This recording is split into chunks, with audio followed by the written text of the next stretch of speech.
welcome. My name is Kelly Bates. I'm a co-chair for DeSantis I'm a co-chair for Parents Never Back Down and a Dorchester District 2 School Board trustee.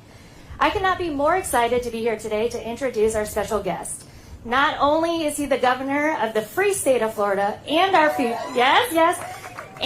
president, he was a voice of reason in a time it felt like the world was losing its mind. Several years ago, I was just a parent like many of you. I had no aspirations to run for office, and when parents like me were showing up to school board meetings, pushing back against mandates and harmful policies, the governor was on the national stage defending our rights. Yes. His leadership and courage gave a voice to many who felt like they no longer had one. There is not one presidential candidate who understands and defends the rights of parents like he does. He truly values their fundamental right to direct the upbringing of their kids, make health decisions, and be actively involved in their education. The one thing I admire most about our governor is that he leads with principle and conviction. He's not afraid to stand up for what's right, even when it's difficult and even when it's not popular. Not only does he do this consistently well, he does it with tact and strength that is unmatched. To me, this is the mark of a true leader. One of my favorite sayings is courage is contagious. Time and time again, I have watched as the governor exhibited courage in the face of adversity, while also inspiring others to do the same. As a parent and school board trustee, he's inspired me to be courageous. After all, I'm up here today. I believe there's not a better person to lead this great country for such a time as this. And so for me, it's a great pleasure and honor to introduce our governor, Ron DeSantis.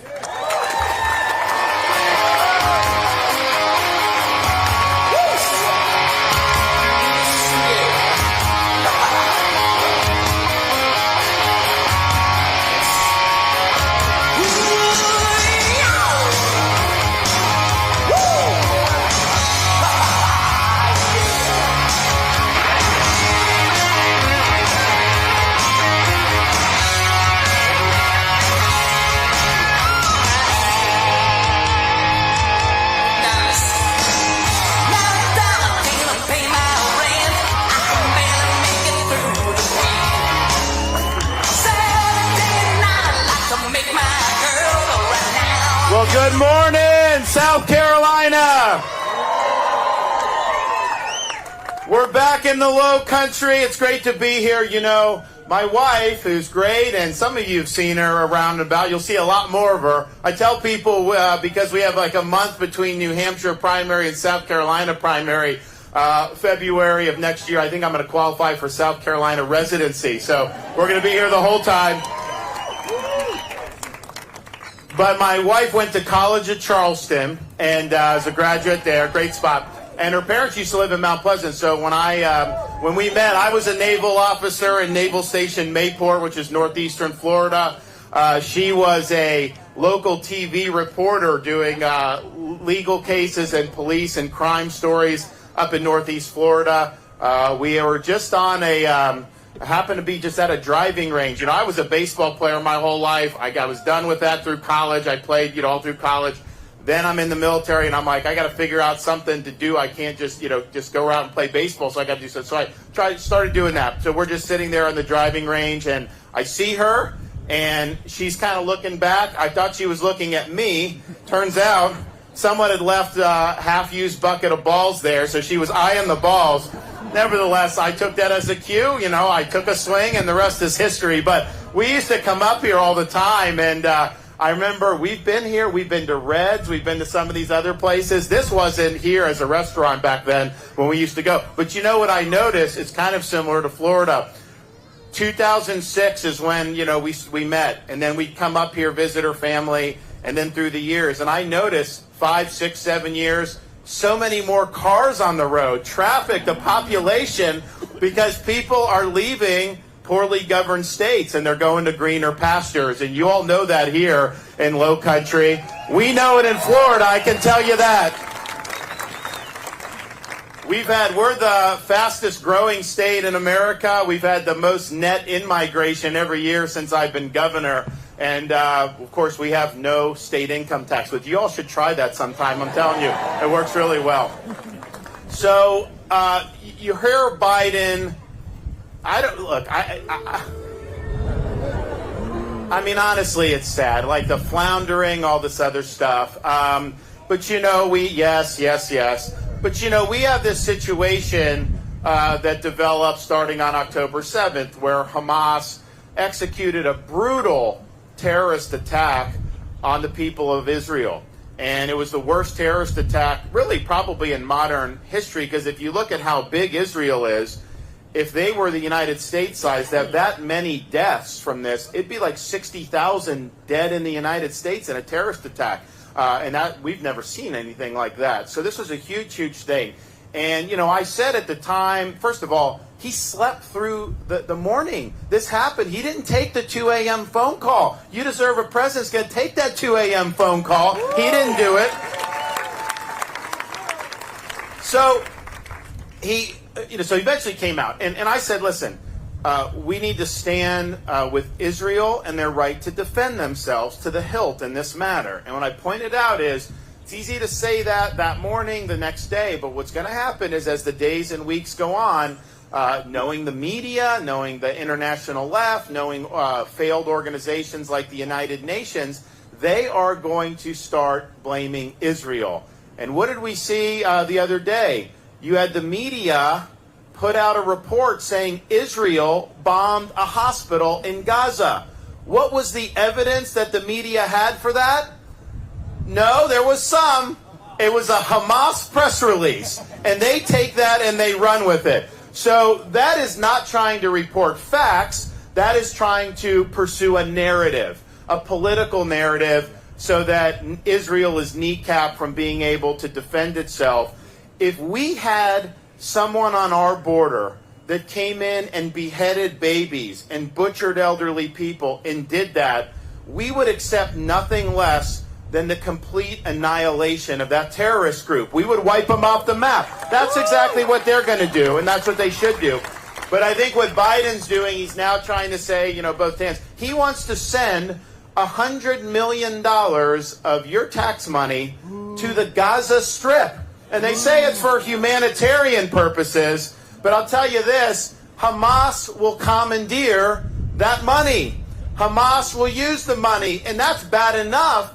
But they're holding Americans hostage to this day, right now. They have many others that are holding hostage. Why are you going to flush them with money? I can tell you my policy is very simple. Not one red cent for Hamas terrorists. Not one red cent. We also have this situation where before the blood was even dry off these Israeli civilians, you had people, even in our own country, taking to the streets and praising Hamas terrorists.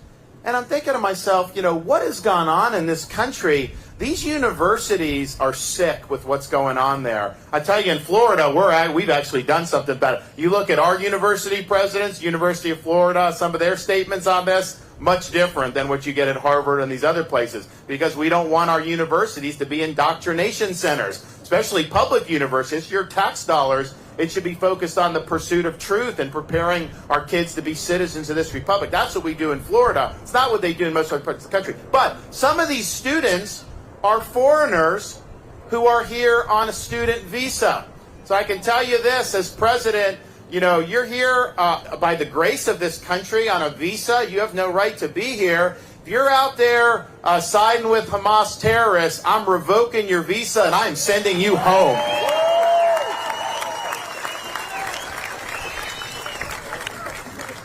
And we've just got to be smart. We've got to start doing what's in the best interest of the people of our country. Stop virtue signaling to elites. Stop trying to impress the media. They don't care about the people here. They don't care about the open border. They don't care about any of this stuff. So that's why I said I was the first candidate to say, you hear the left saying, you're going to have refugees leaving Gaza Strip, these Palestinian Arab refugees. And some on the left are saying to import them to this country. No. First of all, they should go to the Arab countries, Egypt, Saudi Arabia, all these other places. But the number of refugees from Gaza that we will accept when I'm president is 0. We are not accepting that. We are not doing it. And, you know, sometimes the media doesn't like when you speak the truth, but I point it out because they'll say, wait a minute, they're not all Hamas there. No, but a lot of them do support Hamas. Let's just be clear. They elected Hamas. They were celebrating in the streets of Gaza when these attacks happened. But if you look at what they do in the education system there, they teach the kids to hate Jews. They teach the kids that the aspiration is the complete annihilation of the state of Israel. So we as Americans should not be importing those pathologies from the Middle East into our country. You see what's happening in Europe and all these places. They had open borders from all these people coming, and now you've basically replicated some of these blood feuds in the Middle East throughout the streets of Europe. That is not in the interest of the United States, and I'm going to stand up for your interests and your family, not what the elites say. You know, Biden, he's talking all this stuff last night. He's saying all this stuff. And I'm just thinking to myself, well, wait a minute. He says like, oh, Iran. He's not done anything with Iran. He funded Iran by relaxing oil sanctions. They had massive amounts of money that have flown in since Biden's become president. Then he did the $6 billion deal, which was a total disgrace. But honestly, that's a fraction of the oil money that he's allowed to go there. So Iran exists to foment terrorism. That's the whole purpose of their regime. It's apocalyptic. It's militant Islamist. That's what they want to do. So any money that goes there, they're going to be making the Iranian people's lives better. No, they're going to use it to foment terrorism throughout the Middle East and really throughout the world. And this is something that I saw firsthand. So I'm the only one running for president that's actually served in our military on active duty.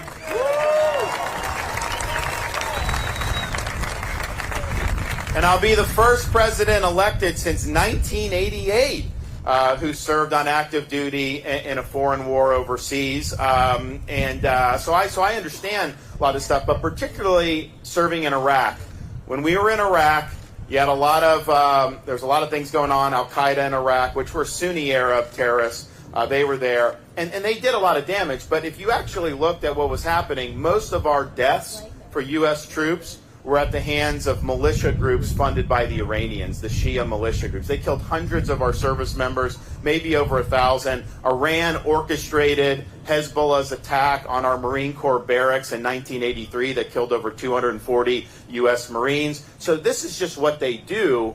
So why would you want to fund that? So we've called for him to impose snapback sanctions, strangle the oil revenue, do all that stuff. If you do that, you freeze them out financially, they're not going to be able to fund these groups going forward. So that's just a no-brainer. But he thinks he can get some type of a deal with the Iranians. You're not getting a deal with the Iranians. Choke them off from finance. Don't let them foment terrorism around the world. But I'll tell you, having just seen all this, if you look at what's happened over there, and you don't then have concern about our own country with the open border that we have, I don't know what would cause you to be concerned. Israel has the strongest border security in the world, probably, and yet they were Hamas was able to orchestrate this attack. Our government has knowingly allowed over 7 million people to pour into this country illegally just in the last 2 years, two to 3 years. And they're coming from China, Iran, Russia, Middle East, not just coming from Central America. They're coming from all over the world. We have people on the terror watch list who've come in. And our government admits that they've come in on the terror watch list. And yet, you have that. So that is a serious national security risk for this country. As president, I'm going to make it a day one priority where we declare the border to be a national emergency. We're going to mobilize all of our resources, including our U.S. military, to be on the border and to stop the invasion cold. Woo!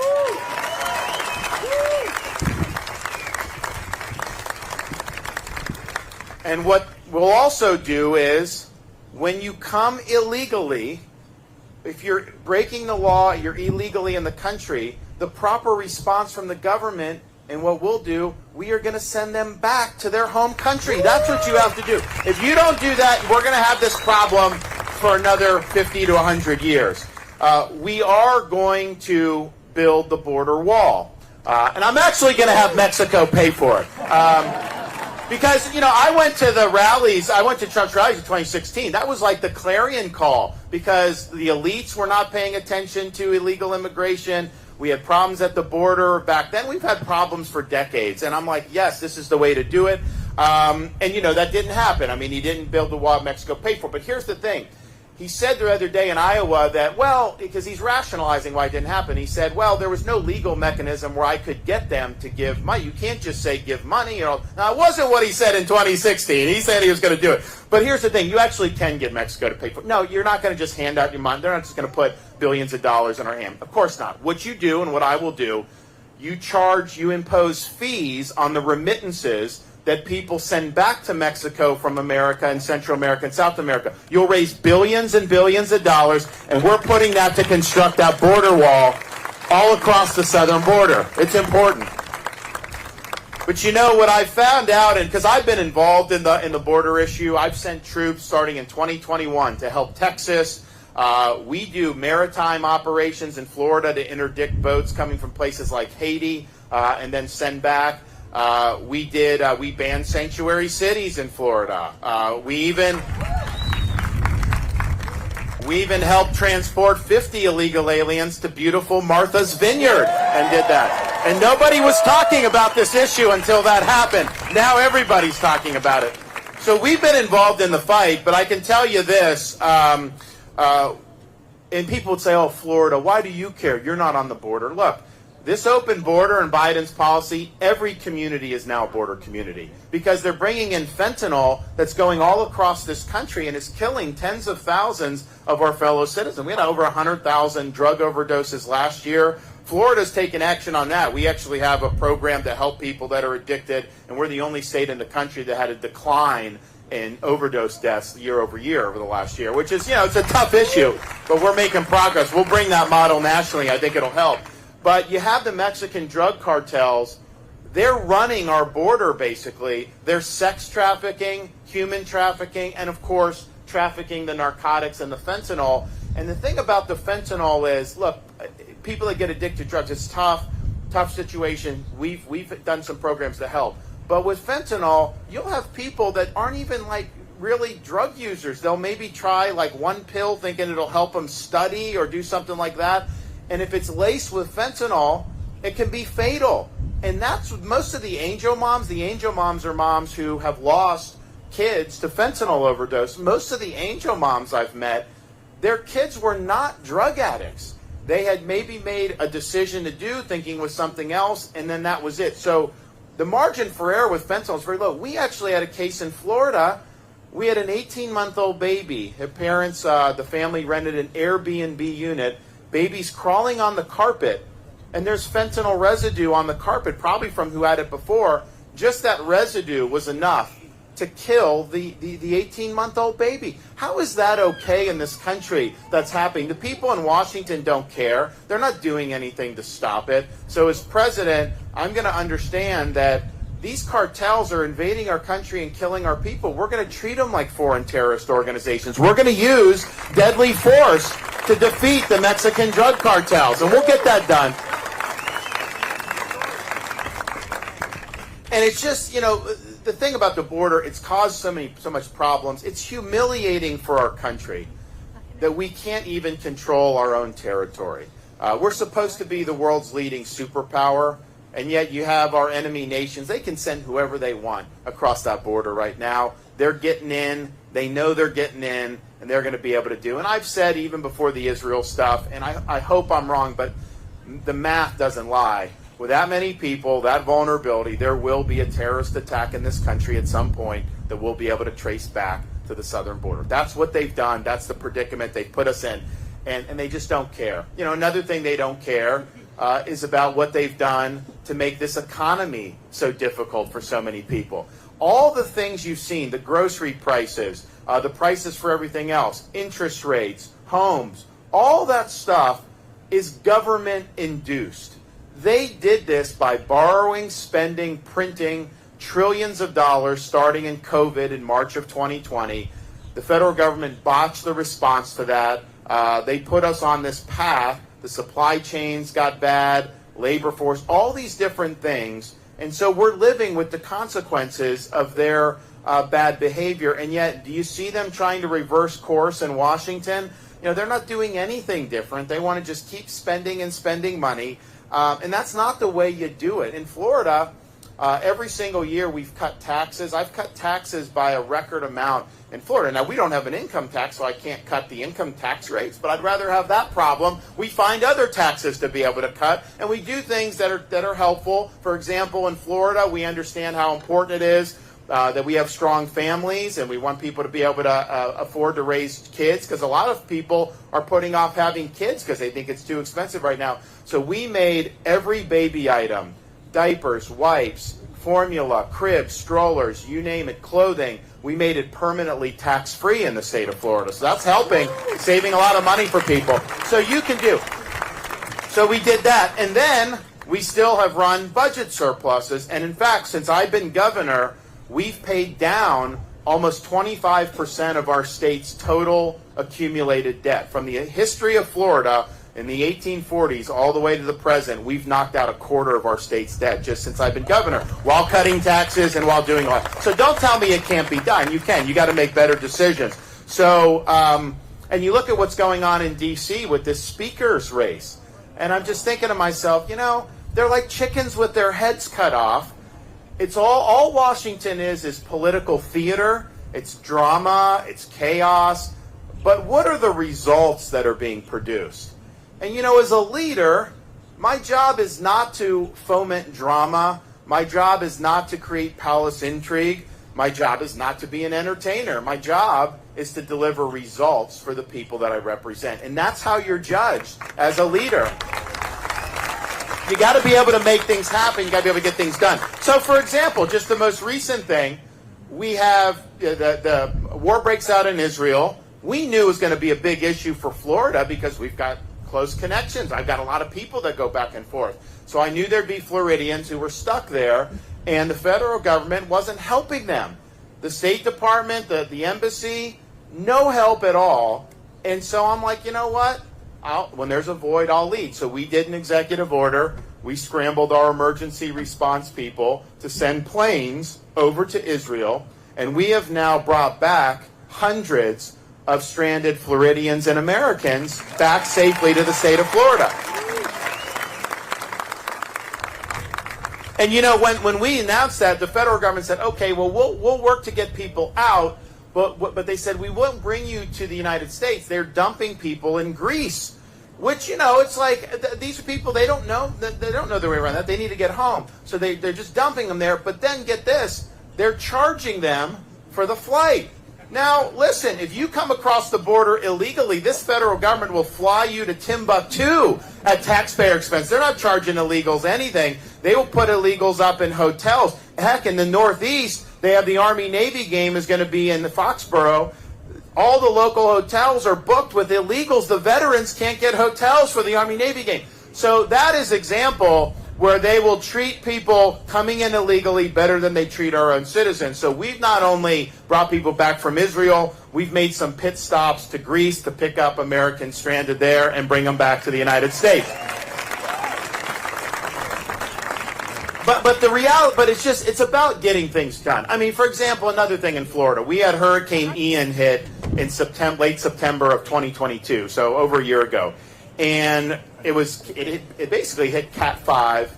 I think it ended up being the most costly storm in history because it hit Southwest Florida, then it rode up the center of the state, hit Orlando, Daytona, then went out there. So it just covered a lot. There's a lot of flooding, everything. One of the things that happened was the hurricane ripped out two bridges going from Fort Myers to Barrier Islands, Pine Island and Sanibel Island. And the local residents were being told, you got to get off those islands or you can't go back on the islands because it was going to take 6 months to get the bridges back. And these were not state bridges. They were local governments, as being said. So the folks there came to me and they said, Governor, you got to help us. We can't be, our islands will die if it takes 6 months. So I'm like, all right, I'll do it. And, you know, it's like I had to pay for it. Like, you know, a lot of people don't want to take on problems because if it's not your problem and you take it on, you can get blamed if it doesn't go well. But that's not leadership. You got to take it. You got to get it done. So I took it and I'm like, all right. So I got my guys together. I was like, listen, I don't want to hear about any bureaucracy, any red tape, and I don't want to hear excuses. I want these bridges built, so let's get it done. So the first bridge to Pine Island didn't take 6 months. We rebuilt it in 3 days. And then we did Sanibel a couple weeks later. And so you can do it. So what I see up in Washington, though, is we have an open border. They've done nothing on it. We have runaway spending. They haven't corrected that. We have problems in American cities where crime is rampant. They haven't done anything about that. We have education where parents' rights are not being respected. We haven't seen anything on that. So it's high on theater, very low on results. That's the opposite of what we do in the state of Florida. But what it shows you in terms of D.C., we need term limits for members of Congress. It'll work. We need it. We're going to do it. And we'll do it through the states. I'll use the bully pulpit. It's not easy to do something like that because Congress won't do it. But the states can do it. But on this issue, it's not a partisan issue. Republicans, independents, and Democrats all want term limits for members of Congress. We have term limits in Florida in our legislature. It works. It works because they're not trying to perpetuate themselves in office forever, and they have incentive to actually get things done and leave a legacy. So I want term limits, and I want a balanced budget amendment to the Constitution. We're working on that, too. We need to get that done because they'll always pass the buck to the next generation. So you see that, and you're just like, man, what's going on? So when we come in on day one, we're going to take action to lower your gas prices, to get interest rates down, to get prices down. We're going to do it in a few different ways. We are going to drop the hammer on Congress for overspending. I'm willing to veto spending bills like I did in Florida to make sure that they're not spending in ways that are making things more costly for you. Second, I'm going to take Bidenomics, all the executive orders, all his bureaucracy. I'm ripping it out on day one, throwing it in the trash can.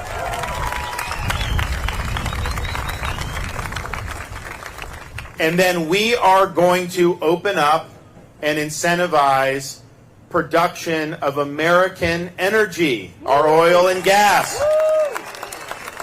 We're going to open up federal lands, Alaska, permit pipelines. We're going to do all of that. That'll lower your gas prices. That'll cause lower prices throughout the economy because energy affects everything. It's good for jobs, good for our industrial base, but it's also good for our national security. Biden, he's talking about Iran, Russia, he's funding them by having a weak energy policy. A strong energy policy in America is bad for China, bad for Russia, bad for Iran. Not even a question. So this is a no-brainer. We're going to do it. You're going to see a lot more production. You're going to see a lot more certainty, and it's going to be really, really good for our country. And, the thing is this Green New Deal will destroy our economy if we let them get away with it. You're going to pay a lot more. Our country's going to be weaker, and you need to put the lights on. When I have a hurricane come through Florida, I got to get the lights on. Windmills aren't doing the trick, guys. I got to get oil and gas, and that's what we do to do it. So you need reliable energy, and we will have that 100%. So we're going to get that done. Another thing we're going to do is, and we did our veterans rollout. Is Captain Dick here? Where's he at? Okay. So Captain Dick was a prisoner of war in Vietnam for how long? 5 years as a prisoner of war. So I want to thank him for his service to this country.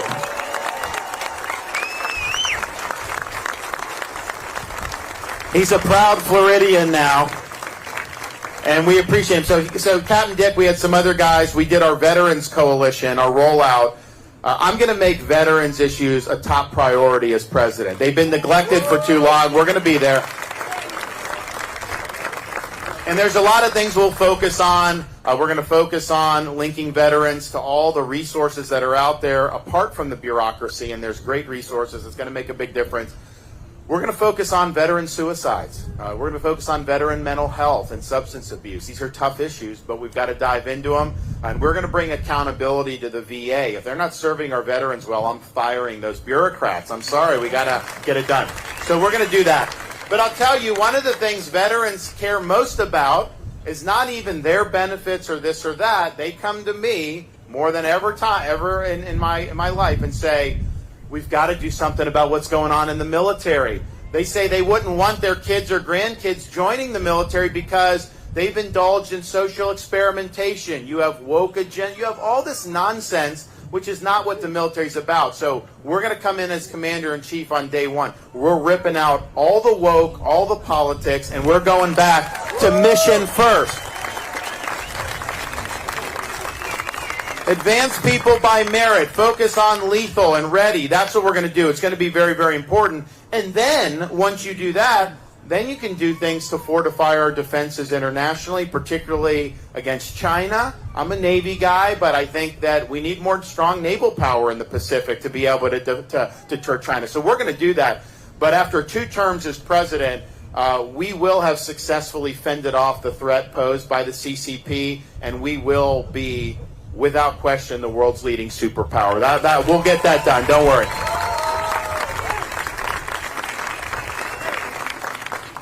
We also need to get the education system in this country back in order because it's doing, there's a lot of problems. The purpose of schools is not indoctrinating kids, it's educating kids, and that's got to be the focus. Parents have a fundamental right to direct the education and upbringing of their kids. You have a right as a parent to know what's being taught in the schools, the curriculum that's being used. We've done all this in Florida. We enacted the Parents' Bill of Rights. We have curriculum transparency. You know, they are putting pornographic materials in schools, very young ages with this stuff. And I'm just thinking to myself, so we've armed parents with the ability to fight back. So the parents will blow the whistle on it, and it gets removed because it's indefensible. But what the media and the left say is that if you remove an inappropriate book from a 4th grade classroom, that you're, quote, banning books. Not banning anything in Florida. As an adult, you can do. I don't want you as an adult shoving adult material into 4th grade classroom. If you want to do that, do it on your own time. Heck, go look at Hunter Biden's laptop for all I care. I'm sure there's a lot of stuff there I don't even want to know. But don't bring it to the kids. So it's not anything about, no books in Florida have been banned at all, but we have removed pornographic books from grade school and middle school because it's wrong and it shouldn't be there. So we've empowered parents. But it's interesting. I did a press conference to highlight this. And we said it was exposing the book ban hoax. Before I even went to the podium, we just played a video. And it just showed the images of what the parents had objected to. The media covering it cut their feeds. They said it was too graphic to put on TV. And I'm just thinking to myself, if it's too graphic for the 6 o'clock news, how is it okay for a 10-year-old in their classroom? It's not. So we've got to get right with this. It's wrong to be trying to indoctrinate these kids in this stuff. And in Florida, we've eliminated critical race theory in our K-12 schools. We're not teaching kids to hate our country or to hate each other. We also fought and won the battle with Disney to keep gender ideology out of our K-12 schools. It's wrong. It's wrong to teach a 2nd grader that they were born in the wrong body or that their gender is somehow a choice. It's not true. And it's also harmful to be doing that. So in Florida, you don't have to worry as a parent. And my wife, we have 6, 5, and 3-year-old. So we're living this. And you send your kid to school, you want them to learn to read, write, add, subtract. You want them to learn the basics. You do not want some teacher talking about, oh, well, maybe you're really a boy. Maybe you're really not a girl. That is just wrong, has no place in our education system. So we stepped up and did that, just like we stepped up and protected women's sports in the state of Florida. We don't let them be discriminated against. So we need to do all that. In Florida, I enacted universal school choice. So parents can go to school district. A lot of them can choose within the school district now. Like when I was growing up, I was from Dunedin, Florida. I went to Dunedin Night. That was just the way it was. Now you can do that. You can go to charter school in Florida, and you can get money to go to a private scholarship, including religious schools.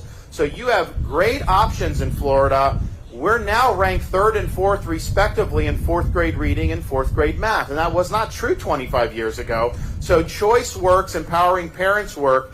And I think we need to have choice all across this country because these places like Chicago and Baltimore and Philadelphia, These kids are going to fail under those systems. They don't have a chance in these urban areas because the teacher union controls the education system. And they don't care about the kids. They care about their own political power. We're going to break the back of those school unions, and we're going to empower parents all across this country to go to a school of their choice.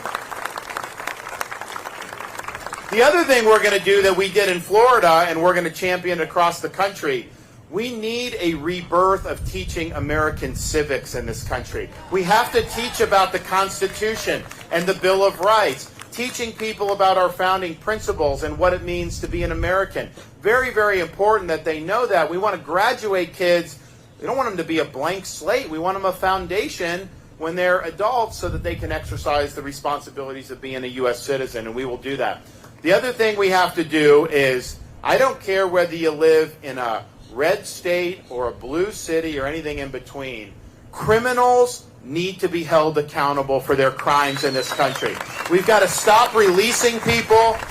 We can't have prosecutors elected, usually with financial support from people like George Soros, who go in, they get in these liberal enclaves like San Francisco and Philadelphia and Los Angeles, and they say they're not going to enforce the law.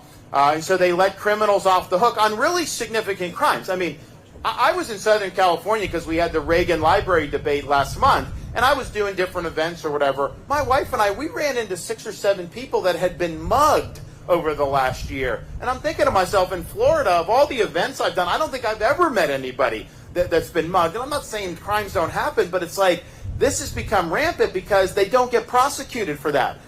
They basically get put back on the street. We had 2 prosecutors in Florida, one in Tampa, one in Orlando, who were supported by Soros, who took that same posture that they didn't have to follow the law. I removed both of them from their posts. They're gone. So we're going to hold those prosecutors accountable, and we're going to make sure from sea to shining sea, people have the right to raise their families in safety and security, which I think is your right as an American. And then finally, we need to reconstitutionalize this federal government. Our founding fathers created 3 branches of government. They did not create a 4th branch. They didn't create an administrative state that governs us without our consent, that has been weaponized against us, whether it's the Department of Justice, the IRS, the FBI, but even other agencies that don't get as much headlines have also done it as well. I'll come in day one, you get a new FBI director, you're going to see DOJ cleared out. All these agencies are going to be cleared out. And here's the thing, though. This is not something you can just flip a switch, because someone would have done it by now, right? This requires focus. It requires the president to be disciplined. It requires a president who can have a cadre of really strong people working for him so that they can go in and do this. This bureaucracy is not going to give up its power willingly. And so you're going to have to fight to be able to reclaim that power for we the people. But we will do it, and we will end the weaponization of federal power when I become president. So you can mark that down. Now, all that's great, and there's so much more that we can talk about. I'll take some questions here in a sec, but none of it matters if you don't win, and none of it matters if you don't get it done once you have a chance, because we've had a lot of broken promises in the past. I can tell you this, nobody has had more success both winning elections and delivering on promises in this race than me. We won in Florida, a state that had typically been a one-point state.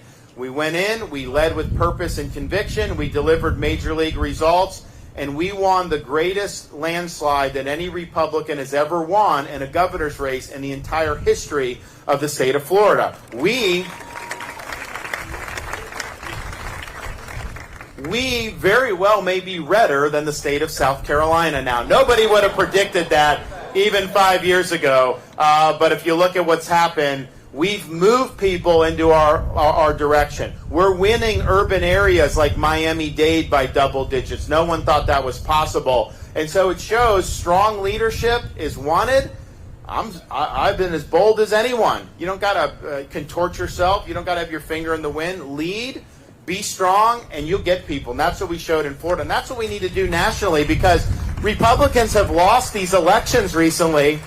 And we got to try something, a formula that's going to work better. And I think my formula in Florida that we modeled is really the formula for success. But the other thing that's even more important than that, you get in, are you there to be somebody or are you there to do something? And I got to governor because I wanted to do something for Florida. It wasn't about me or a title. That's the same attitude I'm going to take as president. We are going to convert on all these promises. On day one, we're going to get to work. You're going to have first of all, we need a president that can serve 2 terms. A lame duck is not going to work. It's very important you can serve 2. But day one, we're going to get to work. We're going to spit nails. We're going to knock out these issues. And you guys are going to see a lot of activity. You're going to see a lot of energy in the executive. But when you're on offense, that's the way you get things done, and that's what we'll do. And we really can accept nothing short of that, because I think 2024 is make or break. We're not getting a mulligan on this election. The time for excuses is over. We must get the job done. And I'm in this fight because I see our country being in danger, and this generation being in danger, being the first generation of Americans to leave to our kids and grandkids in America less free and less prosperous than the one we inhabited. And my wife and I have a 6, 5, and 3-year-old at home. And for those personal reasons alone, we know we can't let that happen, that we've got to reverse the decline of this country. We're not going to be able to just accept managing the decline better than the Democrats. We need to fully reverse it. We need to usher in an American revival, and we need a new birth of freedom throughout the country. So that's going to be the mission. But I'll tell you this, I'm not only motivated by that, by the next generation and future generations, I'm also motivated by the debt of gratitude we owe to people who've preceded us. And I was reminded of this when I used to go up to Washington, D.C., flying into Reagan Airport. You could take a route, and they take different routes, but the one route would take you right on the National Mall. So if you looked out the left side of the plane, you saw Lincoln Memorial, the Reflecting Pool, Washington, all the monuments, all the memorials, the U.S. Capitol building perched on the hill. And you got a sense of pride as an American because that evokes the principles and the ideals that have made this country unique and made this country great. And you really felt a sense of pride. But what I realized is those are not the best monuments to this country or to American freedom. Because if you looked out the other side of the plane, you looked over the Potomac River, you saw a series of small, nondescript monuments orderly arranged over the rolling hills of a place called Arlington National Cemetery. And it occurred to me then, and I believe now, you can have the best Constitution in the world, you can have the best Declaration of Independence in the world. These things do not run on autopilot. They require each generation of Americans to step up and defend freedom when it's at its breaking point. And that may mean, like in the past, putting on a uniform, risking your life, and indeed giving the last full measure of devotion for service to this country. We owe it to them. It's not justice to their sacrifices if we allow freedom to slip through the cracks and our country to fail. So I'm in this fight. I will get the job done as your nominee. As a leader, I'll be someone you can be proud of. And as your president, I promise you, I will not let you down. Thank you all. God bless you. Thanks so much. I'm asking for your support. God bless you. All right. Who's got a question? Yes. Sure.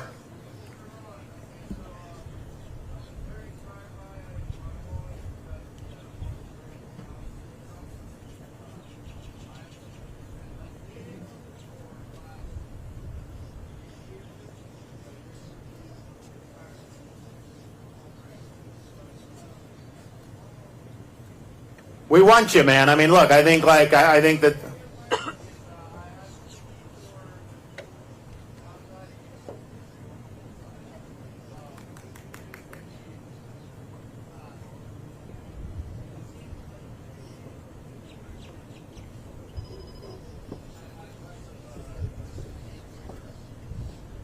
Yeah, look, I mean, I think it is fair to say that I have less sympathy than I do for the Israeli. For this, here's the reason why. And I wish everybody well, but the reality is Israel in 1948, there was a partition plan where there would have been an Arab state, and the Arabs rejected it, the Jews accepted it, and they went to war. And then there have been subsequent wars to try to wipe Israel off the map that Israel has won. Israel has made a lot of peace offerings over the last 30 years to try to provide a Palestinian Arab state. And what's happened is, what's been clear is there's enough people there that their goal is not a Palestinian Arab state. Their goal is the destruction of the Jewish state. So I don't support that, and I think that there's a toxicity in their culture that's been developed where they're taught this at a very young age. And you can see they actually have cartoons. They have different things that they do for the kids, and it's wrong. So, look, I would love for them to recognize Israel's right to exist as a Jewish state. But I do not see that happening now. And I think trying to do an agreement to shoehorn Israel in may lead to them just providing a stepping stone to their own destruction. Yes, sir.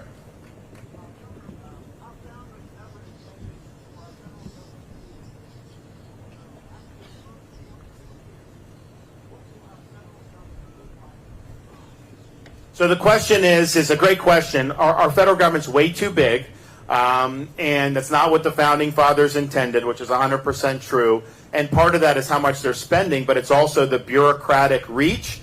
And I think even more importantly, the amount of power that's exercised by unelected bureaucrats over us. I mean, think about it. They want to take away your gas stoves. They want to say you have to drive an electric car, all these things. And it's like, well, wait a minute. Who elected you to do any of this? So there's two metrics, I think.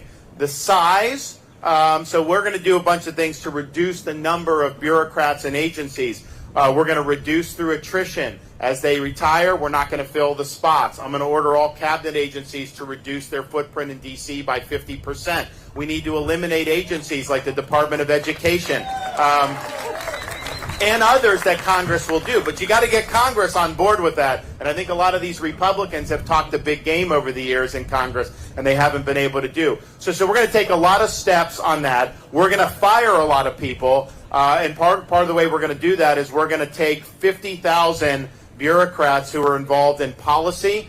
We're going to recategorize them as Schedule F, and they'll be terminable at will. Look, I don't think the civil service rules mean the president can't fire people if they're not doing a good job. And we're going to assert authority there too. But definitely on that, we'll be able to do. So that'll be a big deal. And I want to move some of these agencies out of D.C. to other parts of the country. You know, why should the DOJ Civil Rights Division D.C.? Why not Arkansas or Oklahoma or something? I mean, we need to start doing that because what's happened is it's been a toxic brew in D.C. where everything's been so politicized. And I don't think the FBI would have gotten as bad as it's gotten if the headquarters were in Tulsa, Oklahoma. I really don't. I think it's part of it's D.C. what's done it and weaponized it. So we're going to do that. But I think, and that's important, but I think what's even more important is that we rein in the authority of the bureaucracy. They should not be doing anything except implementing the president's directives and Congress's directives. They have no authority to issue these rules that affect American society. So we're going to kneecap that. So I think the size will be less, but more importantly, I think the scope of how they get involved in American life will be much less. And that, I think, is ultimately the most important. Yes?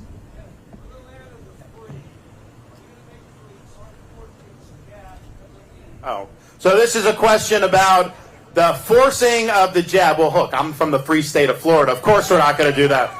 But look, I'm the only candidate that will do this. We are going to bring a reckoning to the federal government for its failed COVID-19 lockdown, mandate, restrictions. They hurt this country with what they did.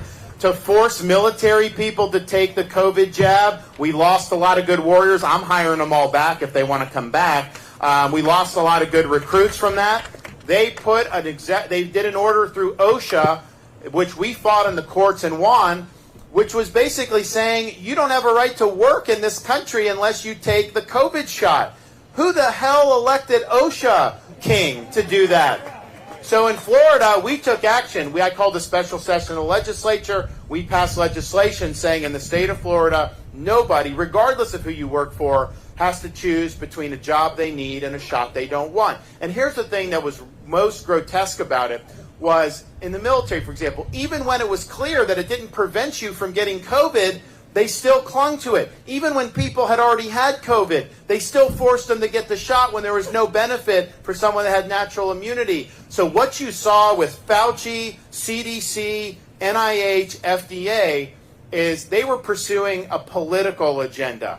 what those restrictions were about was not about the COVID virus. It was about controlling your behavior. And if there's no accountability, they're just going to do this again. And you need to bring accountability because this can never happen to our country again. Last question, gentlemen, last question. And if you think about it, I mean, this was both Republicans and Democrats. I mean, it started under Trump where he elevated Fauci. No one had ever heard of Fauci, and then Trump made him a celebrity by parading him out there. He should have fired Fauci. Fauci was wrong about so many things. But the problem is, you know, he said that he did everything right on COVID, and then so he doesn't want any look back on this. Donald Trump does not. You will not get any COVID accountability. I mean, I don't think Trump can get elected, but even if he did, you're not going to get the COVID accountability. That will not. You will get it with me. You're going to see the CDC, FDA, NIH. You're going to see major, major overhaul. Yes. Last question, ladies and gentlemen. Last question. Great question. What are we going to do to make the military stronger? Well, part of it is get the woke out of the military. Mission first. One of the things we're going to do, if you look at our government, we've put a lot of money into research at universities. And, you know, honestly, our universities got a lot of problems throughout this country. I'd rather take some of that money and put it into defense research and development, you know, through the Defense Department. Well, that's the type of research which is not economical for the private sector to do because there's not a payoff. But what happens is if you want to get ahead of China on like artificial intelligence with weapons, all these other things, you've got to do it there. That's going to help us continue to be on the cutting edge. What it also does is it spawns other technologies that are going to be used in civilian life. A lot of the things you use, the gadgets you use every day, a lot of that started with defense-backed research. And so we've gotten away from that as a country. I'm going to go back to it because I think they will do a better job than a lot of our universities will. Yes, ma'am. Yes.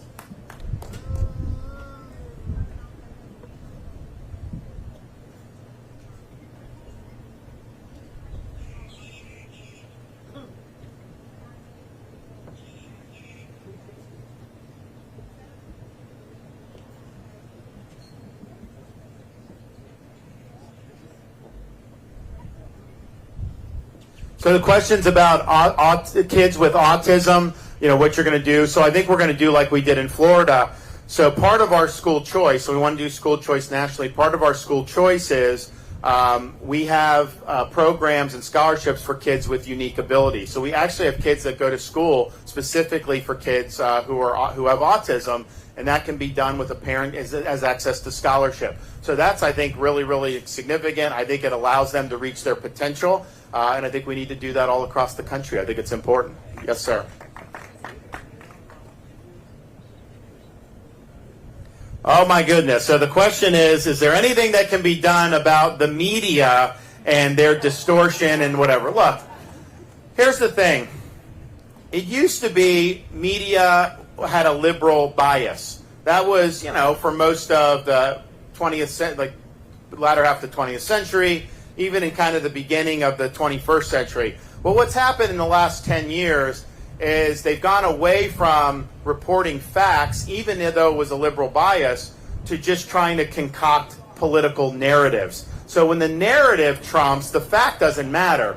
So they have a narrative they want to pursue, and they will pursue it regardless of the facts on the ground. That's why they rushed to judgment saying that Israel bombed that hospital, because that fit the narrative. If there's things that come across the pike that don't fit the narrative, they bury it. They don't want to do anything that will conflict with their narrative. So they're trying to manipulate the public.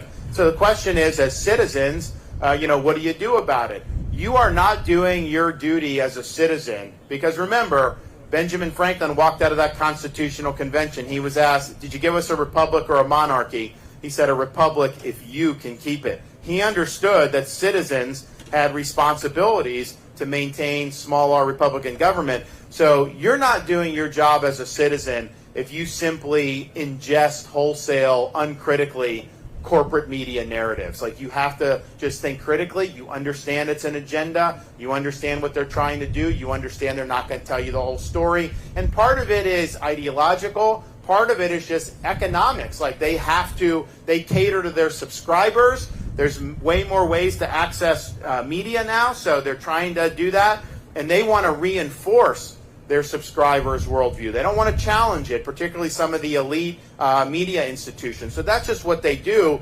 But I'll tell you what I like about it is, it's one thing, to come at me on something factual, but if you're coming at me with a fake narrative, that's the easiest thing for me to dissect. I mean, that's very easy, and we've done that.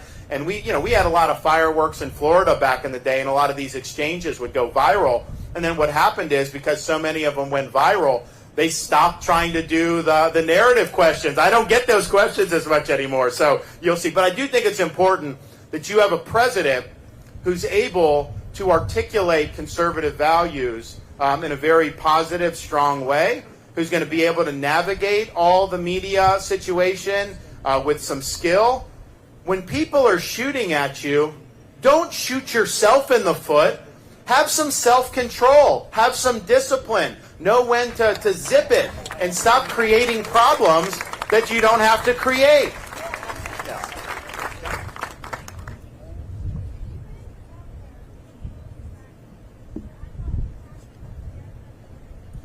Yeah, that's not true. So my whole energy plan is based on fracking. You cannot get the Marcellus Shale. You cannot get the Permian Basin. That's the whole reason why you do it. So I did a big energy rollout in Midland, Texas, and that's what we do. Now in Florida, we have an amendment on our Constitution that says no drilling off the beaches. So we don't do that. We had a big oil spill probably about 10, 15 years ago, that really colored a lot of that. But the whole way you become energy dominant is through hydraulic fracturing. You can't get the gas, you can't get the oil without that. So we're going to open up all of that. Federal lands, Alaska, permitting pipelines like Keystone, permitting pipelines from the Permian Basin, and that's what you need to do. Now, the future for American energy dominance is not, off the beach in Siesta Key, Florida. It's just a different generation. I mean, you guys may want it off the coast here or not. Most people in South Carolina don't want that. So you should be able to make those decisions as a state. But we have an abundance of resources in areas that are just begging to be able to expand. We're going to expand, and we will be without peer in terms of energy production. Yes, sir. How are you going to convert Trump supporters and win the nomination? So the question is, how do you convert Trump supporters? I mean, I think if you look at it, you have some that are dyed in the wool. Most of the other people, that he's the one they know the best, right? I mean, so they're open to other candidates. I think you've seen that analysis out there, and I think they want to know that you're someone that's going to be strong, that you're somebody that's actually going to deliver, and that you're somebody that shares their values. And clearly, I fit that bill. And if you look at our performance in Florida, Donald Trump in 2020, with my help, won Florida by 3 percentage points. I won Florida by 20 percentage points. And so, you can pick to see who's going to be out there carrying this in a way that's really, really good. So, you. Last question, ladies and gentlemen. We have time for one more question.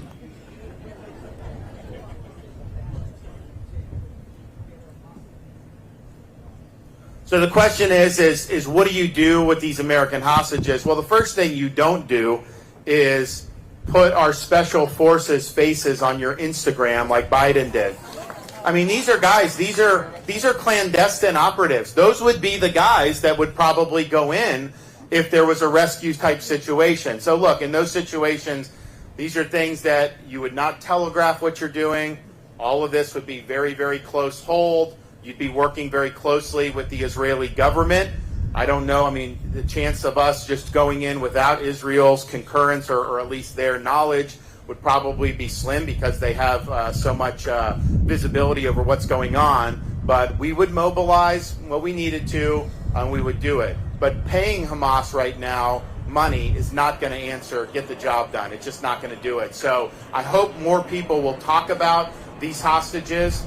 Because it's really, really important. And I think it's a tough issue because if you're dealing with hostages with like a little bit more of a normal enemy, you have probably a better chance. I think these guys are very sadistic, and I think that they probably already have a plan for how they're gonna handle it. But all that, you consume intelligence, you do that, and you make the decision that's in the best interest of the American people. All right, guys, thanks so much. God bless you.